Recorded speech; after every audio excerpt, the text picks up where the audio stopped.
Well, thank you everyone for joining us here this evening at this truly conservative debate. The reason why we are here this evening is because these two fine gentlemen in front of us were neither invited nor allowed upon request to participate in the debate that is happening immediately to our left.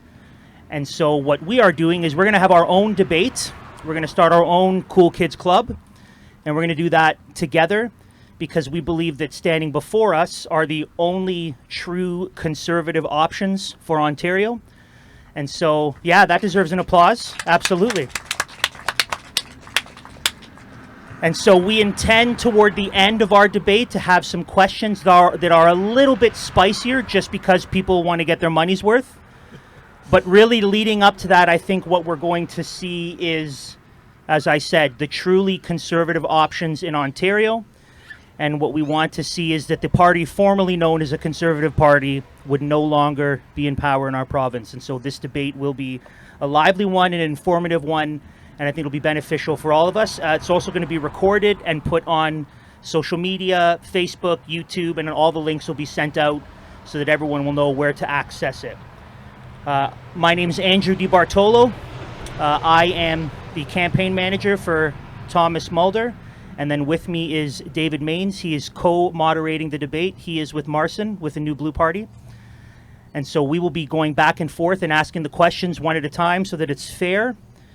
First, what we'd like to do is we would like to give our debaters a minute to introduce themselves, who they are, why they're here, why they're with the party that they represent. And with that, Marson, if you would like to go first. Sure, thank you. Firstly, I'd like to thank all of you for coming here and supporting us really by being present here and by listening to our debate and what we have to say. To Andrew's point, we're not invited. We did reach out to the organizers of the event and we were ignored. And then so we have to do this here unofficially. I also like to thank Andrew here and David for moderating this debate and for organizing this event. I'm Marson Lewandowski. I'm with the New Blue Party of Ontario. I'm originally, you can hear my accent, I'm originally from Poland. The reason I'm here is because what I'm seeing is essentially Canada, which I love. I've been here for now most of my life, for 20 years, is falling into what Poland got itself out of, which is communism, in my opinion. My parents were fighting as part of the Solidarity movement in Poland. They were underground journalists. I grew up in that tradition, always respected freedom, and that was very important. Do I have to finish? Keep going. Okay, I'll be quick. And so it's what's happened here over the past 2 years. And I'll quote my mom. She says it's worse than communism. She says it's worse than what we used to have in Poland. Not being allowed more than 5 people in your own house. The government allowing the police, which fortunately didn't pass, to stop you with no reason while you're driving and so on. I will get to that later. But the point is, I did not want to go into politics. I'm not a politician. You'll probably see today that I'm really, I guess, not a good political debater. But I had no choice. I went to the Freedom Convoy. I came back excited that things are moving. There's a hope. There's a change. I was actually going to go back. I was going to go back to Europe. I have a 15-month-old son who's right there at the back, and I wanted a better future for him. But when I came here and I saw the convoy, I said, "This is our last chance." And Jim Karahalios from the New Blue Party went up on the stage. I just went on the website, filled out all the forms that they had, and I said, I just want to help out. And I said, I don't really want to be a candidate, but they said, this is exactly the candidate we want. And that's why I'm here. So thank you again for coming, and sorry for being so long.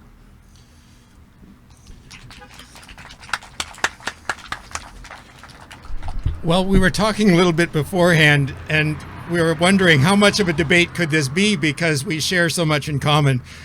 And even our stories are the same. I am a veterinarian by trade.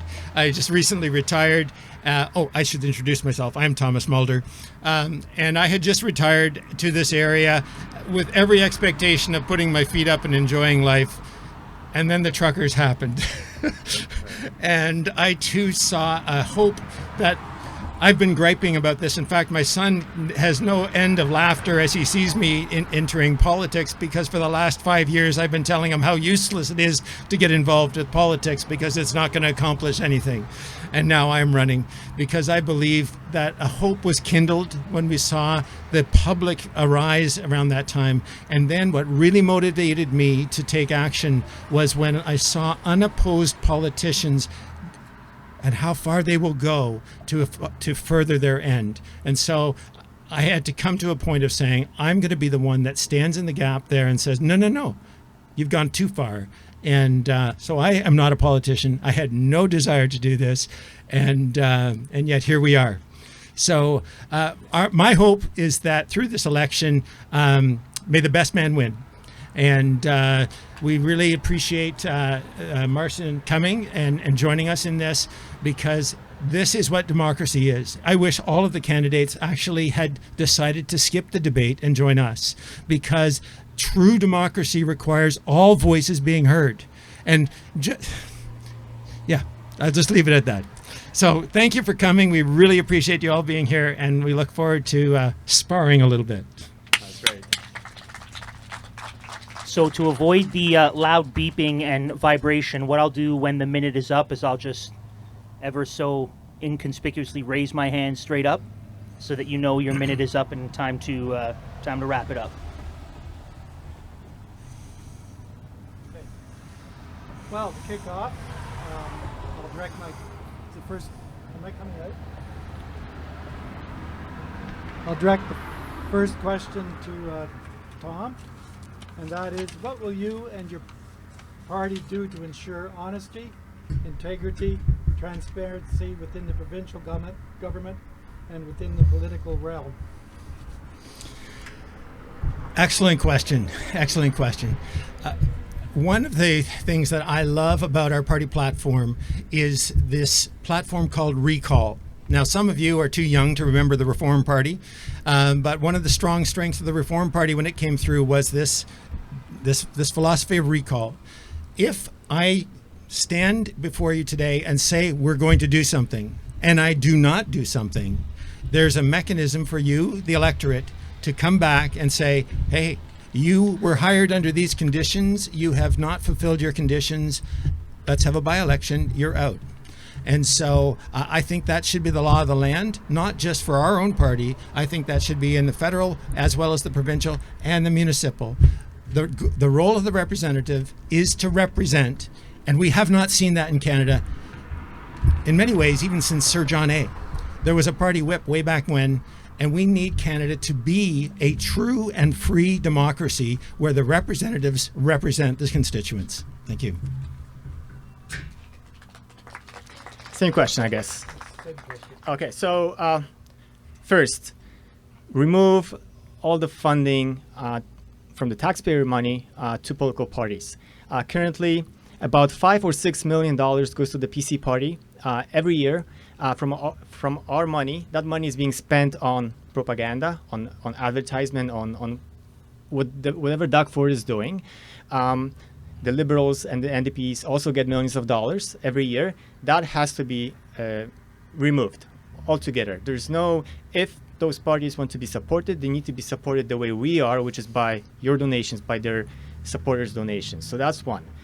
Number two, we need to be very strong on democracy within party politics, which means that each party should have a proper nomination process. What's been happening over the past, well, look, I've been helping out on the PC, on the PC campaign 4 years ago, and I've witnessed membership buying by candidates.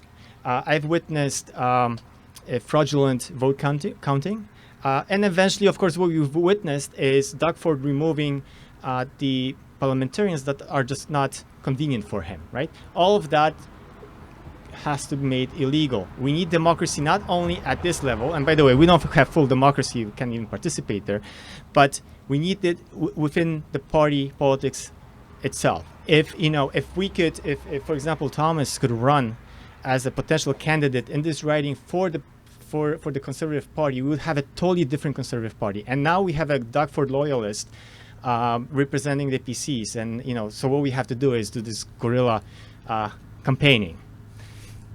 And I still have time, I guess. Do I?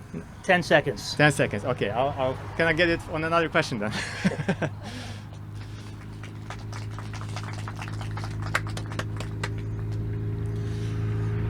I can't disagree.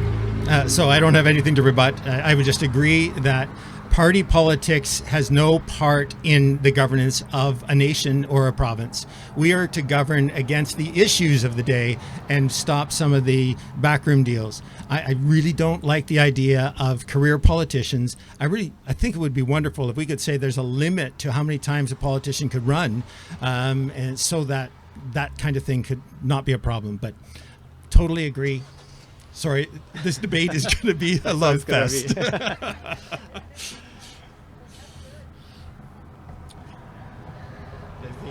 All right, second question. Marcin, given the mismanagement of COVID-19 in Ontario, and that is a given, that's not an assumption, that's a fact, what will your party do to guard against further corruption and unnecessary damage from mandates and restrictions? Well, so many things to talk about here. Well, number one, we cannot allow, we have to restrict any type of institution, whether it's a hospital, whether it's an employer, a corporation, from firing people for whatever decisions they're making with their own bodies, right? This whole debate about vaccines is totally unnecessary, number one, but it's against individual freedoms. So the individual freedoms have to be put back as a priority within the provincial politics.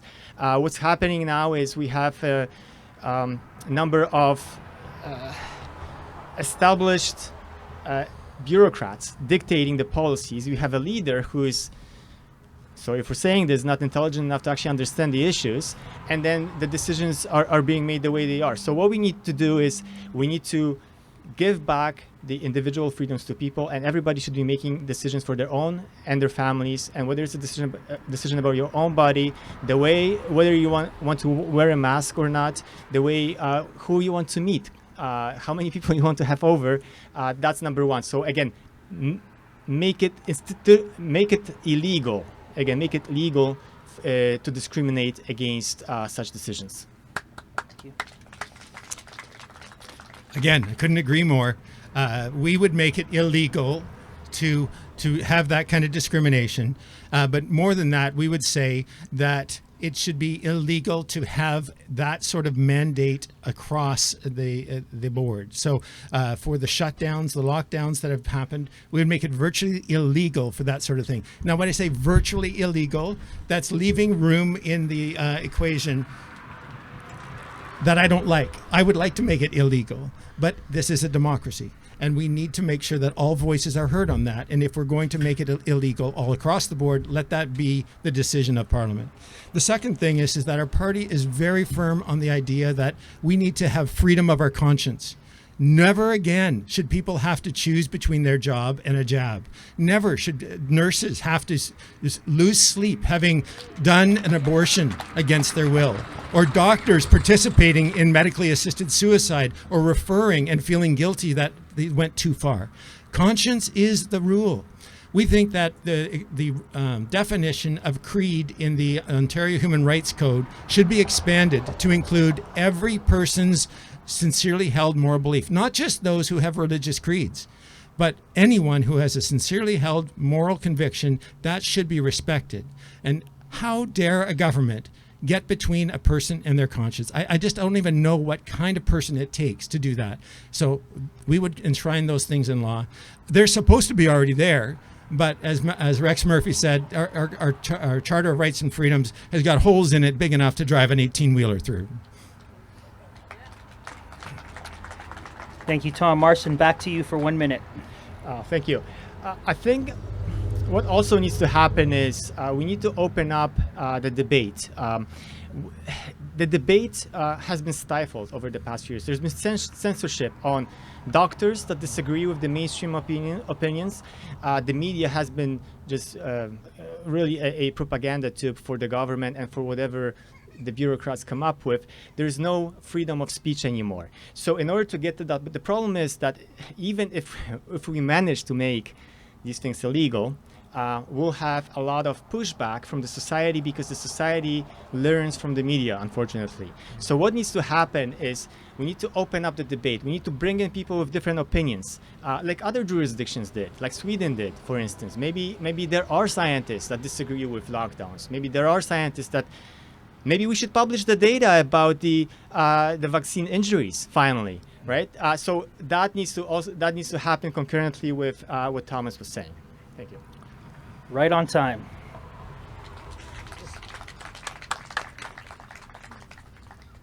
Okay, Thomas. How will your party address the damage from the current government's response to COVID-19? For example, job loss, students kicked out of school, vaccine harm, business closures, etc. I like the expression of holding feet to the fire. Unfortunately, there's been a lot of clever backroom deals that have granted immunity, the only immunity that you get from this COVID situation. There's been granted immunity, legal immunity, to the manufacturer and the distributors of this vaccine. And so we do have our hands tied to a certain extent. But colleges of physicians and the College of Nurses, both of them have rules in there that the professionals are to inform people of the risks and make sure that there's informed consent happening. And that has not been happening. Doctors have not done that. Nurses have not done that. Pharmacists have not done that. People have gone for the jab because they had to. So we think that there's room for professional complaints to be made, but we are going to pursue every legal means available to us to hold politicians, bureaucrats, public health officials to the limit of the law to make sure that those feet are held to the fire. What they've done is wrong, both morally and I believe legally.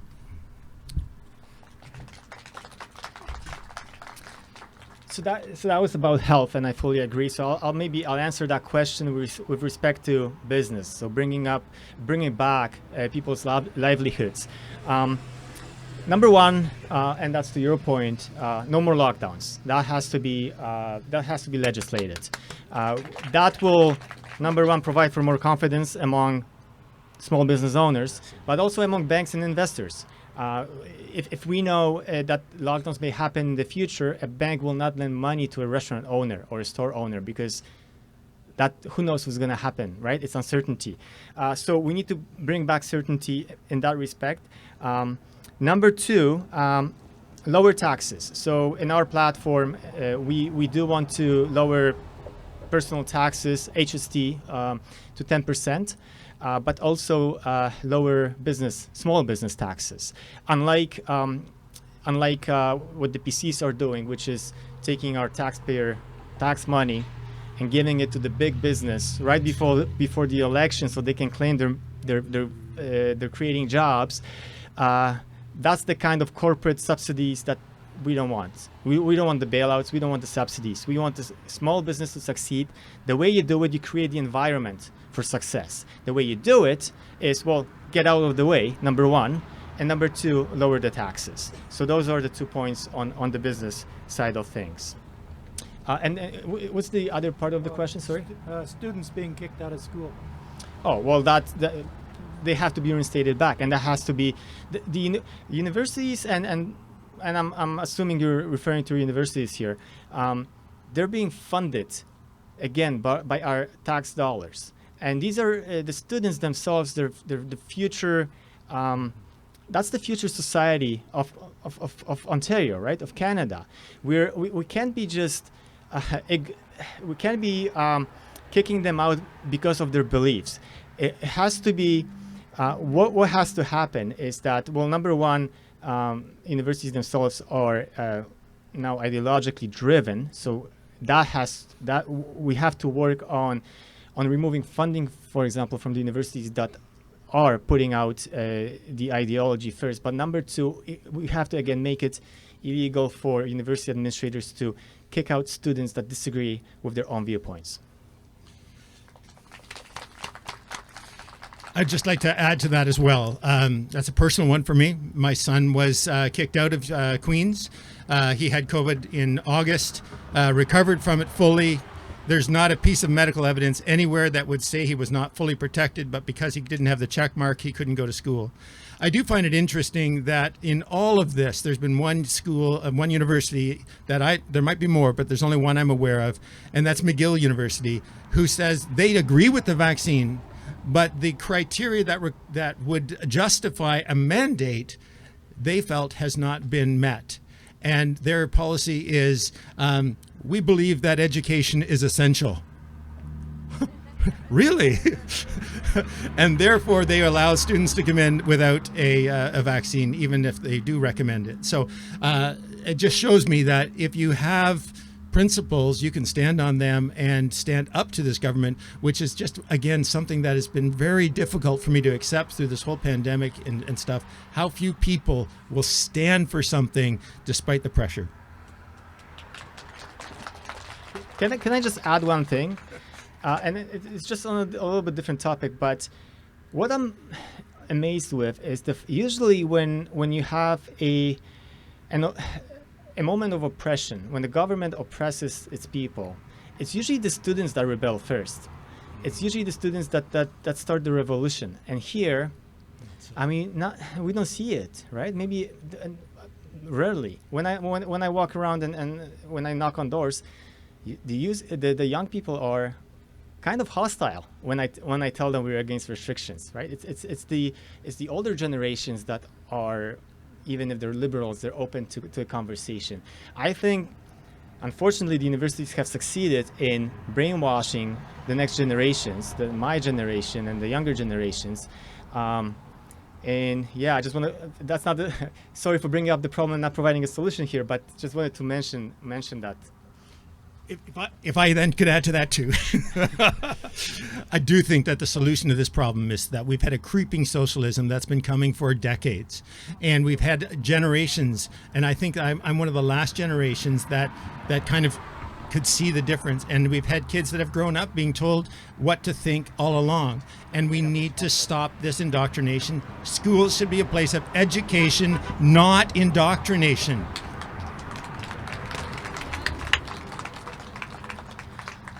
Well, there was a question here originally that was supposed to be asked, but you already addressed, so I'll allow the creation of a new question that the two of you just answered. I won't penalize either of you for that. So, next question, Marcin. What are your thoughts on the digital ID being proposed by the Ontario government? Well, that's really dangerous.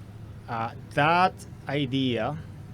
Let me tell you a story. So I just came back from. I was flying through the Pearson Airport, and now when you come to Canada, you have to have that Arrive Can app on your phone, and so it's mandatory.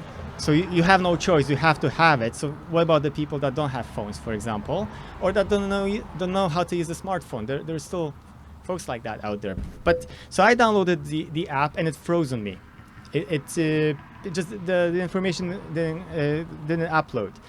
And then I had to go through extra bureaucracy, through public health officers, through extra paperwork.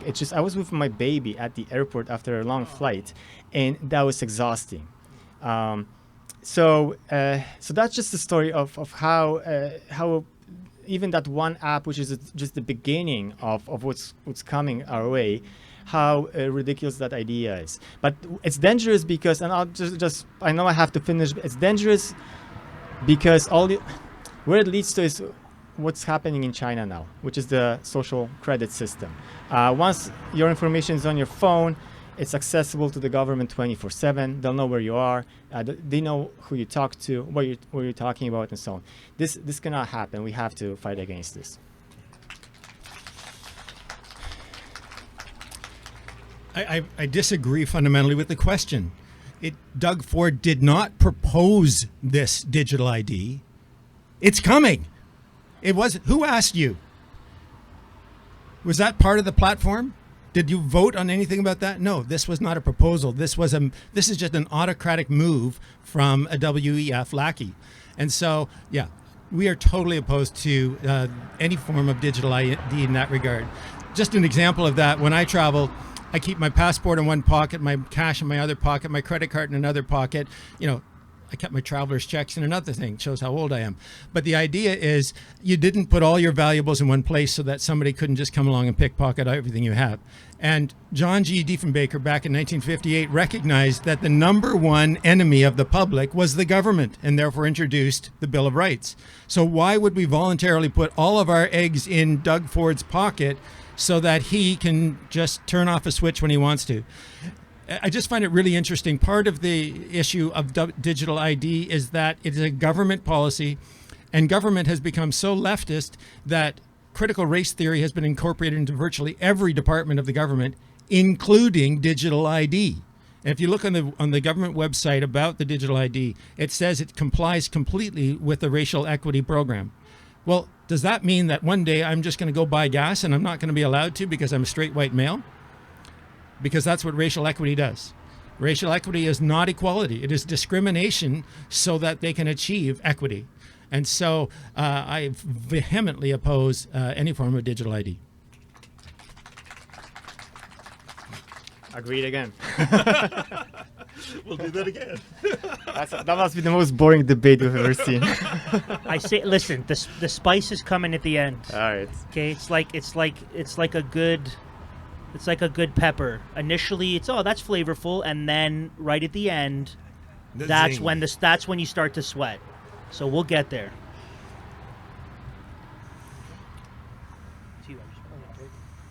It's no secret that we spend an enormous amount of tax dollars on our healthcare system.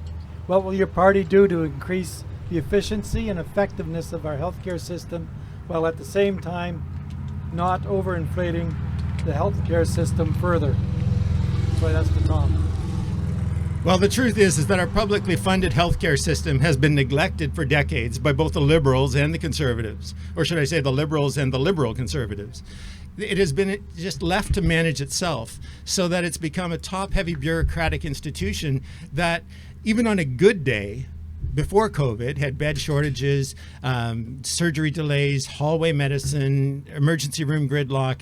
I mean, the healthcare system was hanging on by a thread. In fact, that's why we had the 2 weeks to flatten the curve to give our healthcare system a chance to recover. So our healthcare system's been neglected for a long time. It needs a complete overhaul, and it needs increased capacity. Currently, our healthcare system is a partnership between publicly funded institutions and private individuals like dentists, physiotherapists, you name it. There's a lot of private partners already in our healthcare system. And we would propose that we can increase the capacity of our healthcare system by leveraging that aspect of things without increasing the public funds added to it. So the fund can come through the reduction of bureaucracy, which is huge, and then private funds joining in with public funds to synergy that whole situation.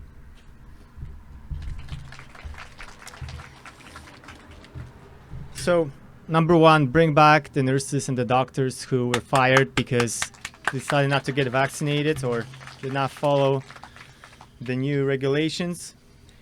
Number two, it's kind of what you've touched on, lower the bureaucracy, but the way the healthcare system is structured is administration on top of administration, top of administration. Remove those layers, hire more nurses, use the money that we're spending on the bureaucrats and administration to actually train good nurses and good doctors and have more frontline people in the hospitals. And thirdly, I think what I would like to see is the private industry also entering the marketplace. In other words, we have a public system, but it is public, funded by the taxpayer dollars. And the thing about public institutions is that they're inefficient.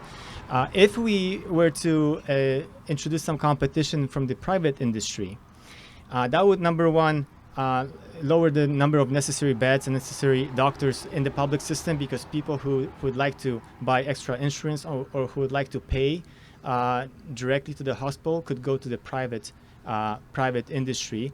So that would then shorten the lines to the public system, but also it would introduce competition, which at that point the hospitals would actually have to do a good job in order to attract customers, but patients. Those are the 3 points.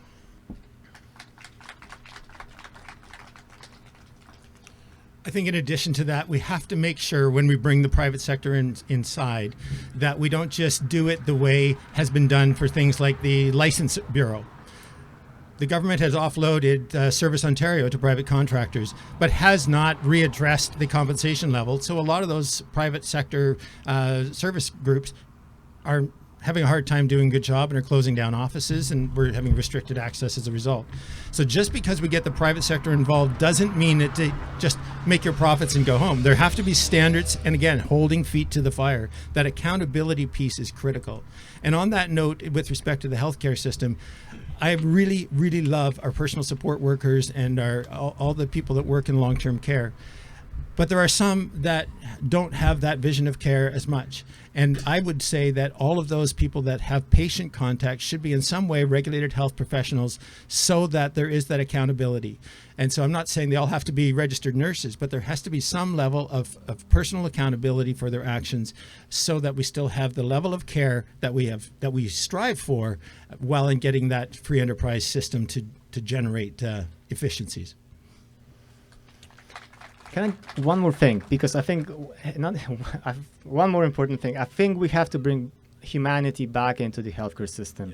One of my constituents, her husband was in the hospital, dying, and then she wasn't allowed in because of the COVID policies. I mean, so this is just what about the Hippocratic Oath? We really need to bring back the humanity and the human touch to what I believe the doctors are good people and the nurses are the good people. It's the bureaucrats, it's those administrative layers I was talking about that created this situation where a wife can't say goodbye to her husband.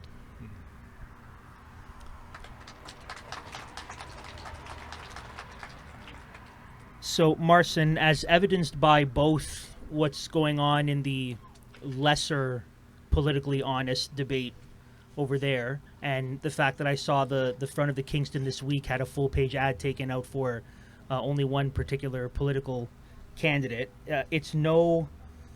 We've seen an echo chamber with regards to the media, right? There's definitely a sense of dissident voices not being allowed in and not being addressed. So, what will your party do to encourage accountability in the media? So that's the right after the removal of COVID mandates. That's the major point in our platform, which is to defund mainstream media. Our plan is to any media that's being funded by the federal government. We cannot do anything about Justin Trudeau, but we would tax those media outlets, and we would give that money to independent journalists, local journalists, and independent media to balance out the narrative and to actually let people know about the truth. So that's what we would do. Look, it's disgusting what's happening with the media. Like I told you, I've been participating in the protests, in the convoy protests, and I haven't seen one big camera in the crowds there. There was one big camera somewhere on the outskirts, filming maybe 5 people and maybe 10 protesters from the opposing protest. The point is, the media manipulates, and we all know about it, but it's being done, and I always like to draw the analogy to the communist times. It's being done as if they learned from Goebbels. Really, that's how the media in Canada behaves, and that has to stop. And the good thing is, though, that now everybody knows, because all you have to do is go out on the street, see what's happening in reality, and then look on CBC and just say, oh, this doesn't make sense. So I think they've overdone it, and I think they know it, and it's the legacy media, that's their last days, and this is an example of it. I mean. Amen. I would say that there is one aspect of publicly funded media that is a good thing, and that is that the infrastructure, because we are such a country of spread out geography, that if we had our publicly funded infrastructure and then had private independent voices speaking on that infrastructure, that would be a good use of public money. But the way it is right now, I would rather lose the infrastructure and let creativity come up, because we see it. I mean, all through Ottawa, everyone was streaming. You know, crowd-funded streamers. Didn't cost the taxpayer anything to get objective information because it was crowd-funded. So I don't think we need as much of that public funds to make media work the way it used to. But in some of our backwoods areas, there's no cell signal, there's no rural internet, and that's something we also hopefully will get to in this debate.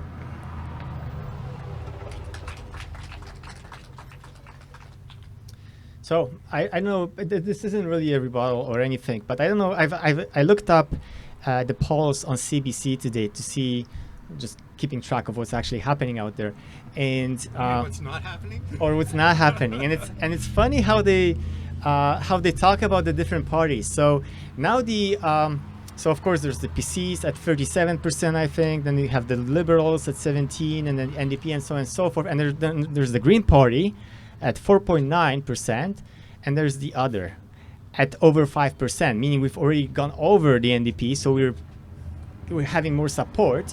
But nobody talks about the Ontario Party. We're not being mentioned by name. New Blue isn't being mentioned. I guess those are the two parties that really should be named. But the point is, even as our popularity grows, and it's growing with every day, the media is still keeping it silent. Our biggest challenge, frankly, is to get our names out there. Once we do, people are very welcoming. But nobody knows about New Blue. Nobody knows about maybe Thomas. Maybe a different story because I see your signs everywhere. but that's our challenge, and that's the fight right now, to spread the message.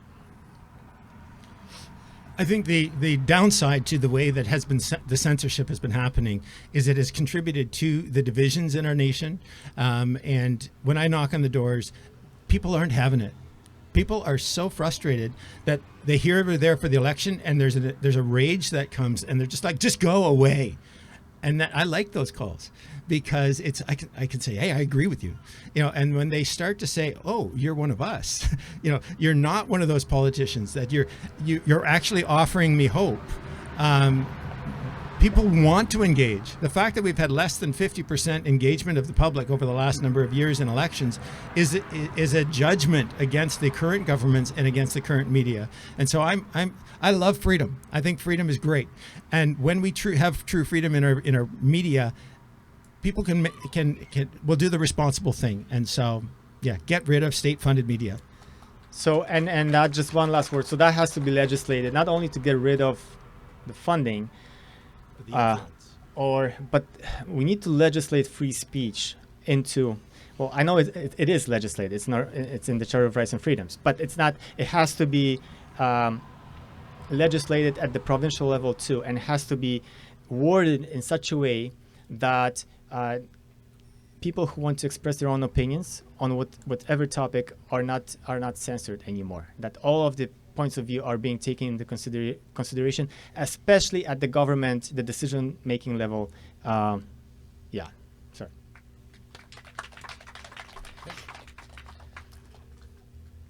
Thomas, what will your party do to stimulate economic growth, especially in light of the devastation we've seen in the last 2 years? Okay, let's just be clear what that devastation has been for the last 2 years. It's not that we had an economic problem. We had a policy problem. It wasn't that we had a virus. We had, again, a policy problem. And so that's just an example of what can be done to fix things as well. There are policy problems that have caused most of the problems that we have in our economy, whether that be rent controls leading to high or lack of availability of affordable housing, whether that be minimum wage issues that have now led to inflationary effects as well. So getting rid of these obstacles to growth is paramount. The second thing that can be done is put incentives so that businesses can grow, and so those should be on a going forward growth level, so a tax break rather than a handout. I mean, giving $1 billion to a company that had a $13 billion profit just doesn't make sense to me. However, if you were to give some incentives to all the businesses who are doing this, then you'd actually have some innovation and you'd have some growth in the economy. So remove the obstacles, and then whatever you want to do to stimulate things, do that on a growth basis as opposed to a handout. Not surprisingly, agreed. I would just stay away. Stay away. The government should stay away. Let the talented entrepreneurs do their job, do their work. We have so many individuals, business people that just want to work, want to keep their businesses open. Don't lock them down. Don't interrupt them. Lower the tax. Don't take away their money. Just let them be. And trust me, like magic, things will come back. Okay, I shouldn't say that because they won't come back all of a sudden. But the point is, it's the role of the government is to provide security, provide courts for contracts in terms of business, of course, and provide confidence. So that brings me to the second point: confidence. No more banks freezing people's accounts. That cannot happen anymore. That's not only bad for individual, that's not only immoral and frankly unheard of. Again, I'm going back to communism. Communists didn't do it. The communists wouldn't even think of freezing people's accounts, and yet we see it here. But secondly, it lowers it undermines the confidence of the business sector. I work, so what I do professionally is I develop bioenergy facilities. We turn agricultural waste and forestry waste into energy. So in order for a facility to be developed, you need money. You need investors from different places in the world, not only from Canada. People would invest only if they have confidence in a given jurisdiction. If there's even a small risk that something will happen, like a lockdown, or your bank account being frozen because of your political views, or things like that, nobody invests in that jurisdiction. So we need to bring back that confidence in the business sector, and the way you do it is you just step away, and don't interrupt the business people. However, sins have been done, and businesses do need to be compensated. I know of one resort owner in our riding who has lost millions of dollars over the last 2 years. I mean, they only grossed about $1.5 million every year, and yet they've lost millions of dollars in the last 2 years. And their staff, they can't get staff anymore because the staff have left them. And those staff have not just left them, they've left the industry. And so the damage that's been done is going to be long lasting. So I do agree we need to step back in general, but we also need to own the sins that have been done, and we have to somehow compensate the people who have lost livelihoods through this process. I know another business owner who, in the midst of COVID, they thought they had enough creativity, they could take on running a business, and they were going to do it creatively, and they would have. And then they brought in the vaccine mandate, which just totally cut them off at the knees. They were making money up until that point. So even with all those restrictions, they could still do it. A real testimony to the entrepreneurial spirit. However, they still were cut off at the knees by even more government regulations. So restrict the regulations, yes, we're there, but we do have to compensate for Doug's mistakes. Marcin, how will you and your party respond to critical race theory and radical gender ideology, specifically as it's being taught in schools and encouraged by teachers? Bennett, I mean, we actually have responded. So you may know of Bill 67. That went through the second reading. That was fully supported by the PC party, and that's something I have to bring up with you, Thomas, because I believe Rick Nichols also supported that legislation. So maybe we can talk about it later. So our party started a petition. It was stopwoke.ca. It was a website. It was a professionally made petition. We've gathered a lot of signatures. We've mobilized a large number of people. And so the Bill 67 didn't pass through the third reading, fortunately. So we don't have that here yet. We'll see what happens after the election. But this is probably the most dangerous idea I've heard of.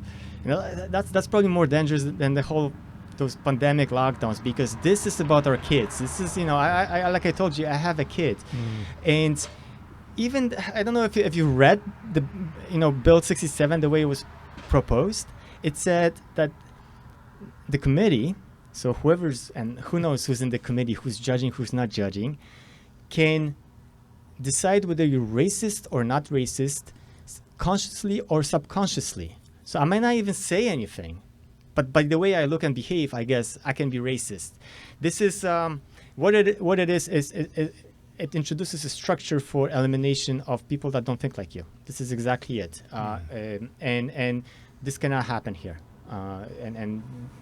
So it would not happen if New Blue were the government. I like your reference to the committee. It reminds me of the Committee of Public Safety from France back in the Civil War, the Revolution rather.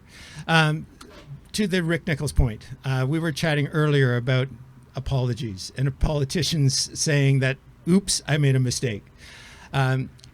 Rick Nichols did vote for that bill because Rick Nichols is an independent member, having been kicked out of the PC party for principle.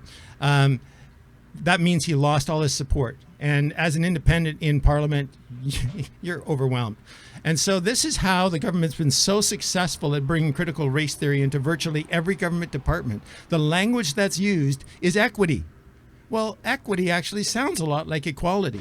And so if you're not really up on these things, you read, well, racial equity must be a good thing. But when you look on the government website that's up there now, even though Bill 67 didn't pass, it's already on the government websites all over the place. The definition of racial equity, it says in that definition, not to be confused with formal equality, where people are treated the same regardless of racial differences. What? Racial equity is actually discrimination. And so Rick was tricked. Rick fell for it. But then when he woke up to it, he's like, oh my goodness, what have I done? And he apologized. A politician, a sitting politician, actually apologized, said I was wrong, and I admire Rick for that. Well, I guess all I can say is thank you thank you.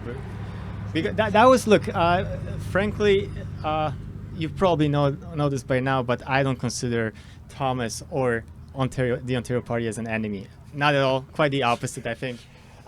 We'll do this again. I think I think we'll debate about that later.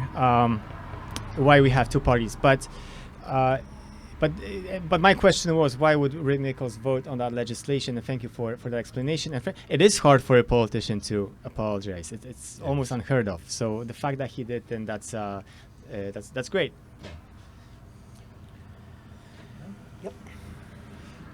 Tom, how will you empower parents to be more involved and more aware of what is being taught in school? Excellent question. We do believe that parents are the first educators of children and are most responsible for the child's education and need to be respected for that role. I think that expectation has to be communicated early. Sometimes teachers act as if they're the ones that are primarily responsible. And we talked about some of the students being compliant. Well, sometimes parents become compliant as well.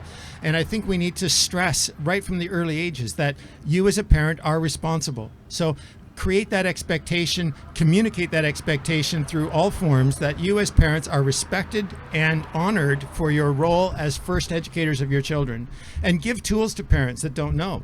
There's lots of prenatal classes. There's lots of stuff for early children education. Let's make sure the parents know their responsibility and know their obligations and facilitate that happening more. Once they get to school, let's make sure the teachers understand that parents are the first educators and give them the courtesy of, this is what we're teaching this week. whether that be mathematics or whether that be some of the more controversial topics. But let's let the parents know that and put that into legislation so that parents are respected and the children are under the parents' protection.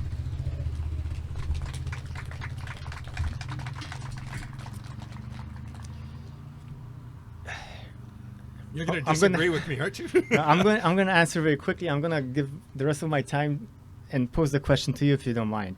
Well, I think in addition to that, we should give more choice to parents in terms of schooling.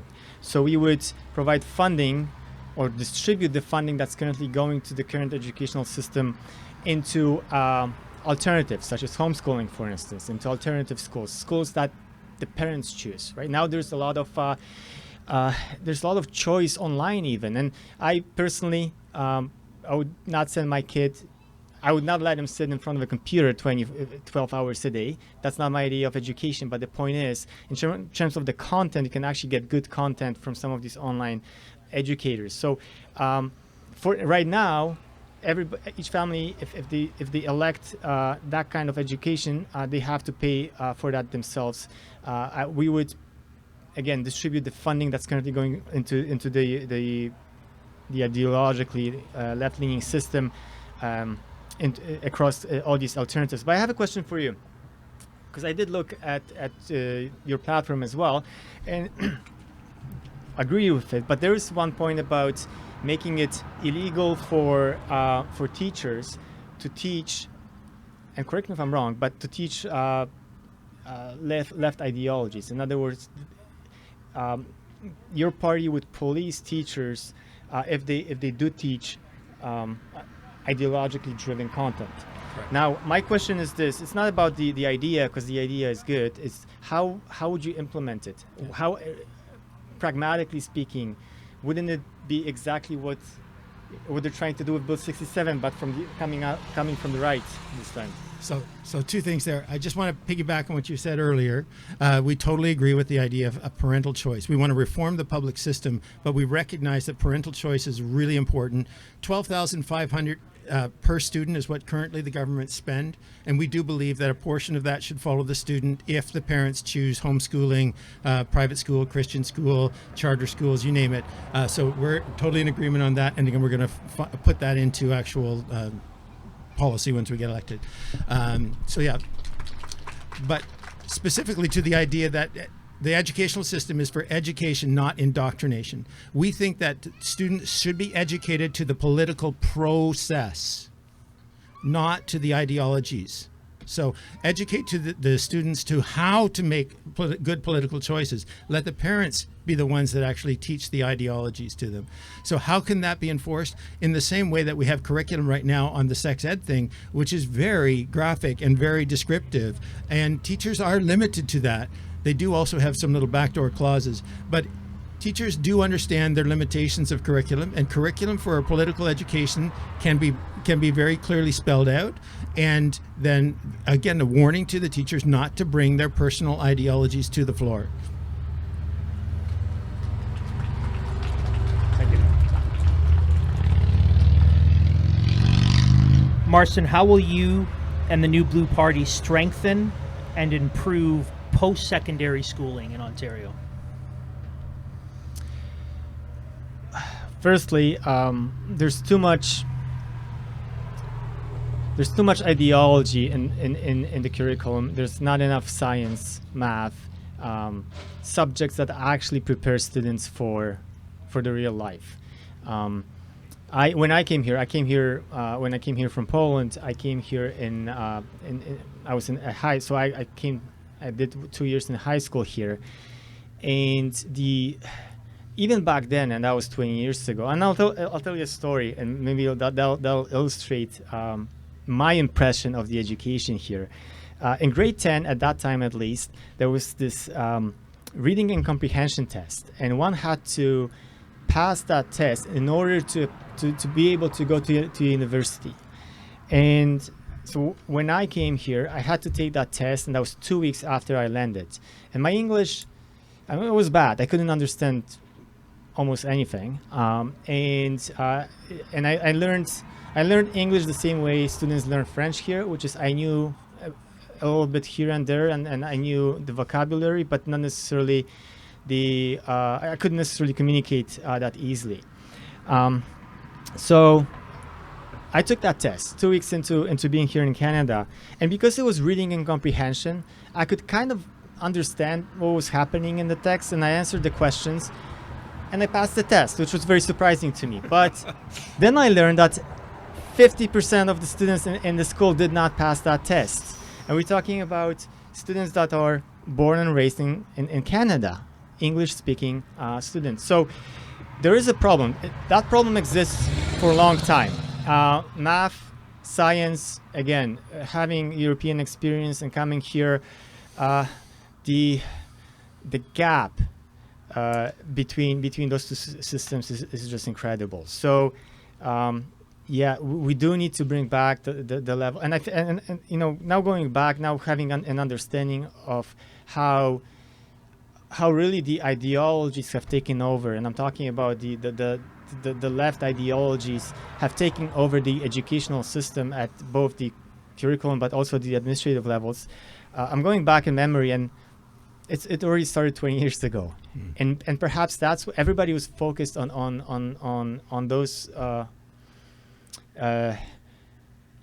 those matters that are politically driven, and not many people wanted to do science, and I think we have to reverse that. Sorry for going over.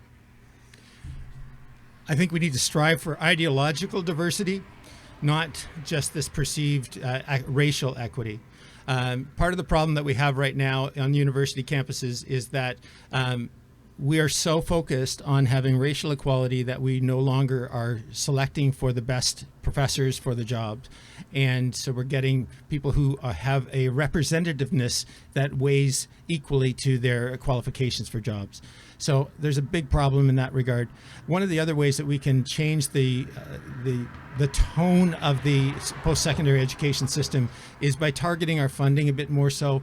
Right now we have a desperate need for the trades, and we have a desperate need for doctors and nurses and healthcare workers. And I do think we still need some of those philosophical type positions that are not necessarily associated with large jobs.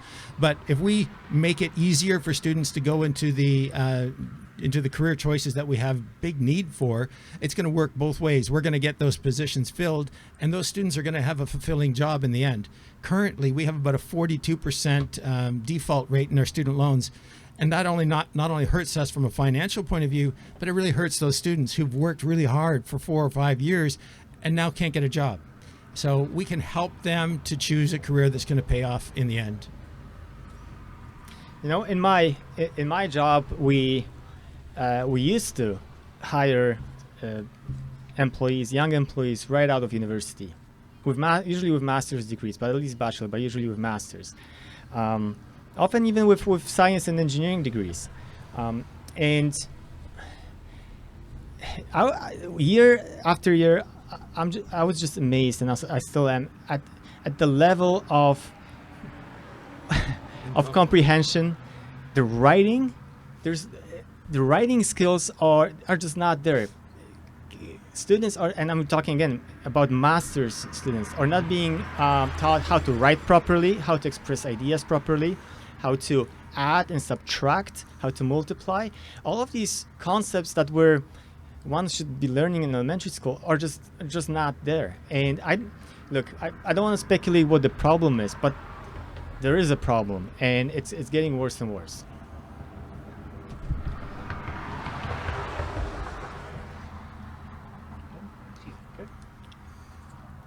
Thomas, what would you do to bolster private property rights for Ontarians? Private property. We're in Lanark County here, right? The Landowners Association is something that's quite popular around here, and justly so. Again, getting back to John G. Diefenbaker in 1958, recognizing in the Bill of Rights that life, liberty, and private property are big deals. The Charter of Rights and Freedoms got life, liberty, but forgot something about private property. And so since the federal government has discounted that, we on a provincial level need to do what we can do to, again, enshrine some of those rights in legislation where there is currently big holes. one of the areas where we have a lot of problems of private property rights right now is that we have the conservation officers overstepping their mandate in a big way. And so we need to make sure that the conservation officers and the whole job of the conservation authorities is to look after the flood control and their primary mandates, and to do more stuff to Crown land and look after Crown land than interfering with private property. People have had to tear down buildings that they've built because the conservation area didn't like it. They've gotten in trouble. They've had ash analysis, like as in fire ash, so that they can determine which trees were cut down and burned and then persecute the landowners for that. Way out of line. And that costs money too. I guess, well, I have nothing to add here, but I want to answer that question a bit from a different perspective, from a historical perspective.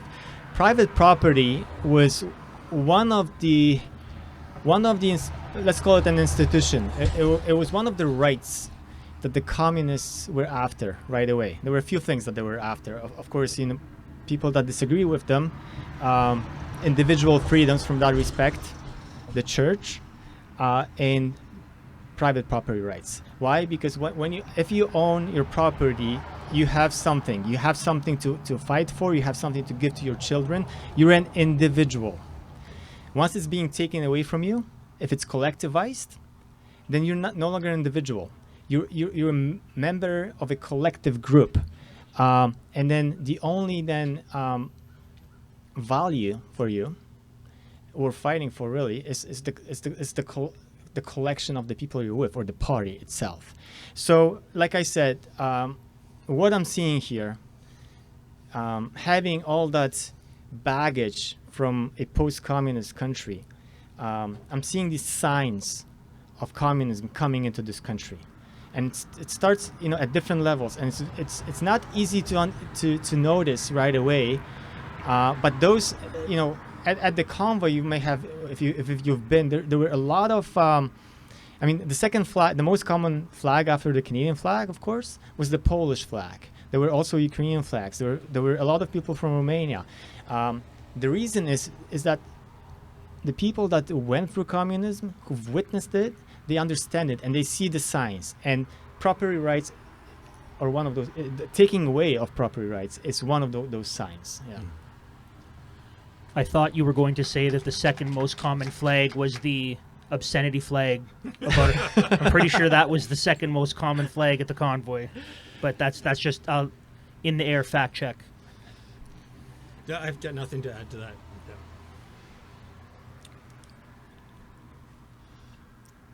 Okay, Marcin, in what ways is your party, or how would you describe, or how would you say that your party is pro-life and pro-family?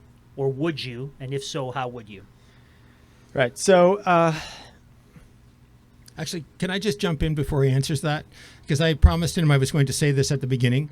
You'll notice that a lot of the people here are not necessarily with New Blue, because the leader of New Blue is up in Ottawa for this week's events with March for Life and is having a rally in Canada. So a lot of the New Blue supporters are there tonight. So just as a backdrop for whatever you're going to say now. Well, that's my excuse. Maybe I just don't have supporters.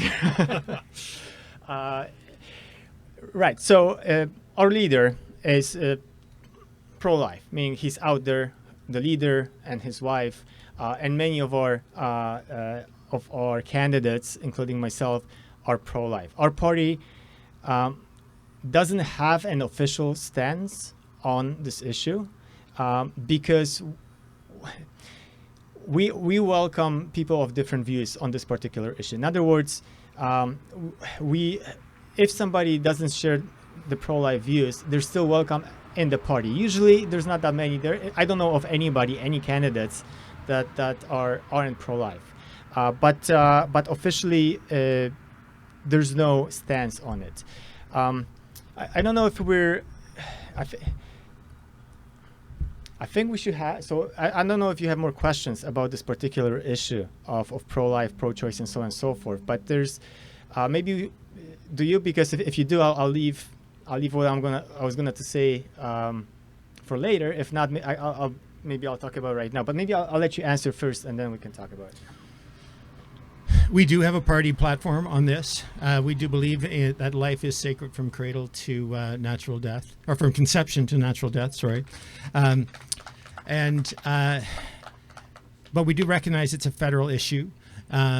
But within the law, there are areas of provincial jurisdiction in terms of the timing of when abortions can be done. And of course, the funding is a provincial issue. Now, that has been tested by the federal government, and there's been a tug of war back and forth. But it is our policy to say that we oppose the abortion and we oppose the medically assistance in dying. Not only that, we pledge to support adoption processes. We pledge to support these young women who are in crisis. Let's not forget the fact that this is a very difficult time for these young women, and they need to be supported. So crisis pregnancy centers can receive more funding, and we want to support that. Everything we can do as a party, as a government, to support the pro-life position. Right. So I'm sorry for pausing here. I'm trying to think how do I put in, because it is a difficult topic. I think, and what I'm going to say now is my personal opinion. It's not the party stance, just so you know.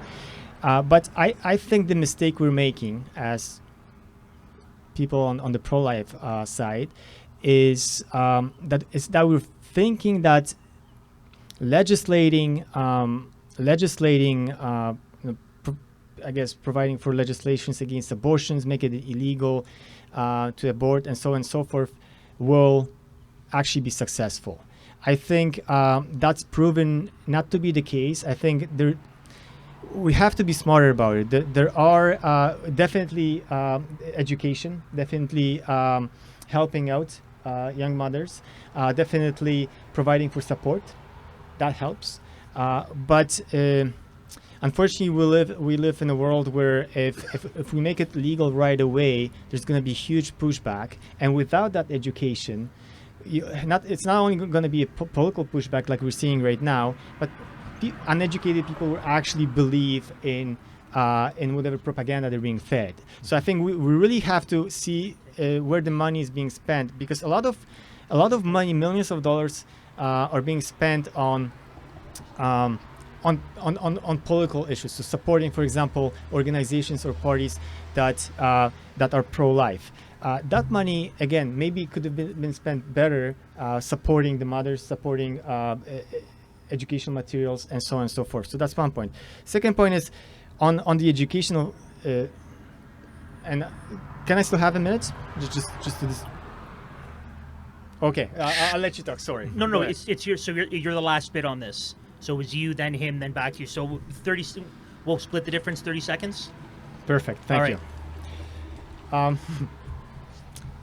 I mean, for me, it's interesting how it's being portrayed here in Canada in terms of women's rights, because when you look at the studies and when you read books about abortion and about the issue from sociological perspective, oftentimes it's actually the men who pressure the women into getting an abortion, and that's not being talked about at all. And I think it's an example of it's an example where we should change the narrative. We should redefine the way we talk about protecting life here, right?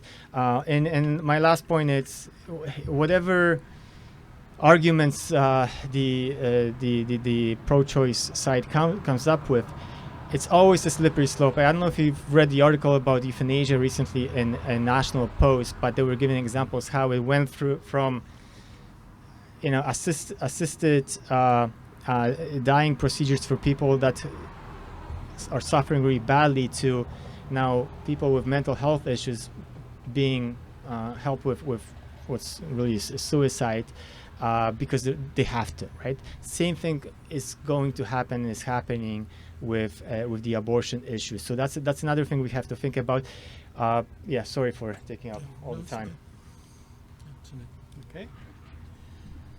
Oh, so we have a question from the audience, and I think we'll just give each of you 1 minute, and there's no rebuttal. It's both candidates have used and have used in the past the term freedom. Could you both define what the term freedom means to you and your party? Thomas. All right.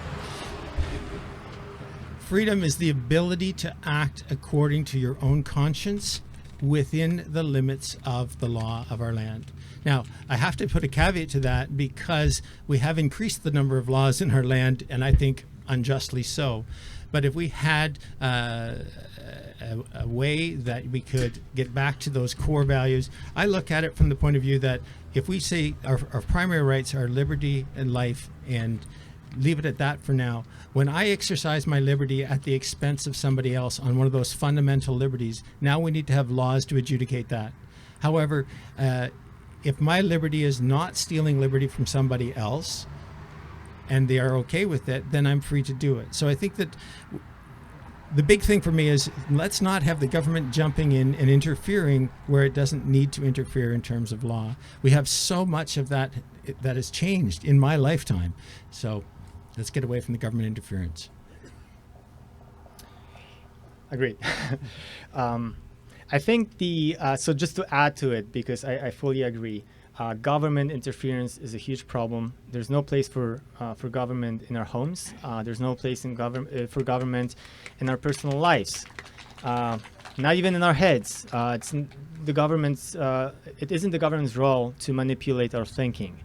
Government should, again, protect us against the violence. There's certain things that the government should do, and that's it, no more. So what's freedom?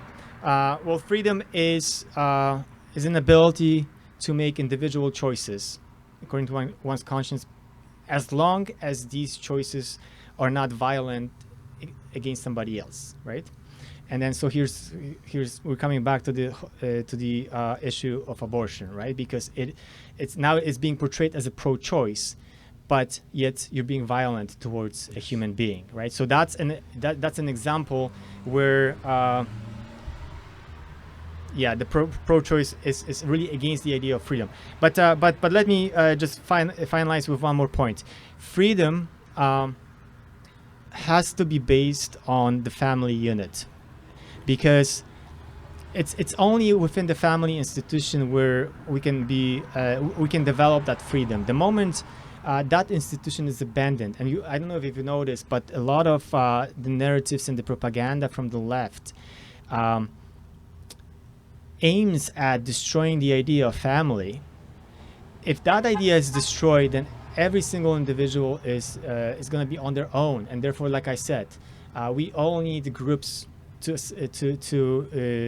align with. And if there's no family, the only thing that's left is the government, and that's what they're trying to do. So we need the family as an institution to maintain our freedoms, and that has to be protected and sacred. Can I just quickly jump in there? I also think in our platform we say there's family and faith right underneath freedom, because it's within the family structure that freedom is taught, but it's within the faith communities where the parameters are set. And I believe that without that kind of structure, you have anarchy. So this will be maybe a quick one, and may help with some of the extra time. So this one is at Mr. Mulder. Just really quickly, how do you address the Ontario Party not running a full slate of candidates in this election? They are. So you are? Is that? I've been promised by the 12th, which is tomorrow, that we will have a full slate of candidates. If we are lacking one or two of them, it'll just be because they couldn't get the logistics done in time. So when I was researching the Ontario Party for this debate, that was one of my major points too. That there's a party called the None of the Above Party, that on Wikipedia had more candidates than you did at that time. But I'm glad to hear that you have a full slate. So that's great. Congratulations. Yeah.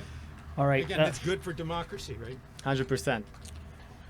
Marcin, so we've seen a lot of similarities, a lot of agreement, which is good. Now this is where the pepper hopefully kicks in. We're getting a little spicy here. What distinguishes you from your opponent in this debate, Thomas, or what is unique about your party as distinct from the other? From the Ontario Party. Well, look, I'll be honest with you. Our parties are very similar, and the fact that we even have two parties is frankly an enigma to me. Why that's even the situation, right? You can hear that we frankly align on most of the issues. There may be minor differences, and I think what's because I was going to say initially, hey, at the end of the day, there's going to be just one party on the right side of things. And that's going to be either the Ontario Party or the New Blue Party. And there's no room for the two parties. So we're going to have to somehow, one of us will have to win. So my point was this, we have a full slate of candidates and therefore we win. But now I find out that that's not the case and we're equal now. So,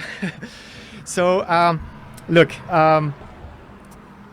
there is, I think the big challenge that we have as conservatives is we're very individualistic. It's very difficult to organize us, right, into a collective for the very reason that we're very skeptical of collectivism. We don't like to be controlled. We don't like to be told to. We like to live within our families, and we like to be independent, right? And I think that's exactly what happened at the top. Jim and Derek are conservatives too. So they just wanted to be individual and independent. So I don't know what to tell you. I wish the Ontario Party the best in this election. I don't frankly think that, and I apologize, Andrew, but let me say this. I think in this election, the important thing is to take away the votes from those guys, from the PCs. Doesn't matter really where it goes to. It goes to you, I'll be happy for you, and it goes to me, even more so. But but the point is also, I don't think we're fully competing with each other, even for those votes, because the writing is so big. Our challenge is to let people know that we even exist. So at the end of the day, we may be going after different people, right? And as long as they come out and vote either for the New Blue or for the Ontario Party, the movement is winning at that point. So that's my position. Well, this is where the spice begins. I have to preface this. I have just met Marcion tonight, and I think he's a wonderful man. I really appreciate him. And I wish his leader was more like him. Unfortunately, Jim Karahalios has exhibited some attributes that are different than Marcion's. And at the beginning of this campaign, there was some smear stuff coming along. That is why we have two parties. There was meetings set up before the Ontario Party expanded, inviting Jim and inviting Randy to come together to play nice in the sandbox. And a couple days before that meeting, there was arrows flying every which way. And so, unfortunately, it is fractured for whatever reason. I think there's some personalities involved in that. It is my hope, and that's why we were talking about apologies earlier, that Derek and Jim could be on a platform together and have apologies made and move forward together, with the true enemy being the corruption that is evident inside the room over there. Yeah. Can I shake your hand? So can I just add one more thing? It's not a rebuttal, but I also heard the version of the story, right, from Jim directly, actually, because I called Jim when the whole thing about the negative campaign transpired, and so I heard his position on it, and it was different, and you could expect that you have two conflicting stories. But my position is this: I just wasn't there. I don't know. I'm not going to defend Jim because I wasn't there, and I can't. I wasn't the witness to the situation. All I hope for is, again, that Derek and Jim come together at the end, and we create a really strong movement in Ontario to remove Doug Ford from the government.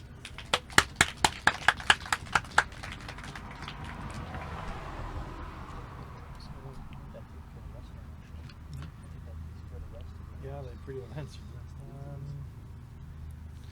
It stumped the moderator. And you got us. We killed about 3 questions in one day. And we're not even politicians. No, That's the problem. We're answering questions. Is it obvious that we have no idea how to debate politically? Well, while they're working on that, I think that it would be a fabulous thing. We talked about, just briefly there, he was saying that it would be great if I won, it would be great if he won. And I think the same way. I look forward to winning this riding. I look forward to him winning this riding. I look forward to both of us losing this riding, and let's say Drew Compson winning, because we've split the vote. All ways, the existing parties will have to take notice that there are social conservatives that need to be heard. So we can't lose. One way or another, we can't lose. I hope that after this election, the party that most represents you is the one that is elected, and then going forward from here, that there will be some merger of the folks on this side of the of that. Right. So one of the questions or pushbacks I get from conservatives is, hey, if we vote for you, the Liberals will win or the NDP will win, and it's going to get even worse. And well, my answer number one is, well, sometimes it has to get worse a little bit before it gets better. And the best example is the previous election, the federal election, where the PPC party stole votes from the Conservatives. Justin Trudeau got elected, but then we had the convoy, which was a big, really awakening of the society. And number two, now we have a really good chance for a good leader at the Conservative Party of Canada. So sometimes it does have to get worse before it gets better. And same here. We have to remove Doug Ford from the government because he's not a conservative. He's a liberal. And the conservatives that are in the Conservative Party have to realize that they can't be shifting to the left all the time.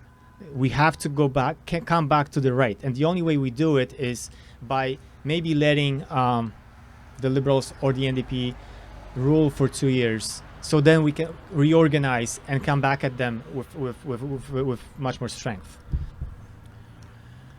So with that, I would like to thank Marcin and Thomas. Give them a hand, everyone. I think it's evident why you were neither invited nor allowed to be a part of that debate in there, because it appears the last thing they want is a truly conservative opinion. So I'm thankful for the two of you. I want to express thanks to David Mains, the co-moderator, for the debate as well. And thank you to you, Andrew, for organizing this. My Great job. pleasure.